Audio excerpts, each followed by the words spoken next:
state of California is so large and so difficult to manage, and we have quite an antiquated model to do it. We have a legislature. We have 120 individuals that serve in offices of assembly and senate, and we have statewide constitutional officers like a governor, a lieutenant governor, a treasurer, a controller, superintendent of schools. But who's running the place? California has more than 300 departments, and we don't have a manager. We have a chief of staff for the governor.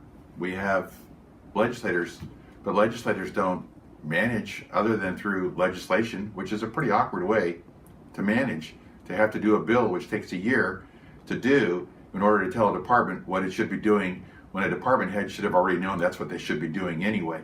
So that's what California is, and who's minding the shop? We have secretaries that are selected by the governor to oversee transportation, etc.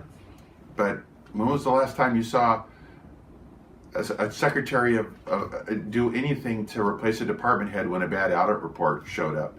So with that gripe, as someone who's been up in Sacramento now for 3 years trying to figure out why a city has a city manager and why a county has an executive officer but the state does not, we've gone ahead and proposed Senate Bill 1297, which says maybe the state needs a chief operating officer, someone who is distinct and different and is in charge of all the department heads in the state of California, who can move adeptly and quickly to make changes should a department be failing, suffering, not being efficient, not being cost effective, instead of having to wait for a bill and deal with it a year later.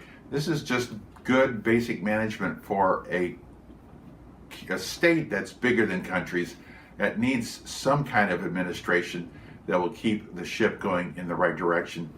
When you get an audit report that says one department alone has 3,500 employees too many and nothing happens, it makes you wonder, why don't we have a chief operating officer to address that crazy fact? Either lay them off or move them to other departments where they can be used more effectively. So that's the fun we're having with SB 1297. We're just trying to add another tool in a toolbox for managers to manage the state of California so that your tax dollars are spent wisely. Thank you very much.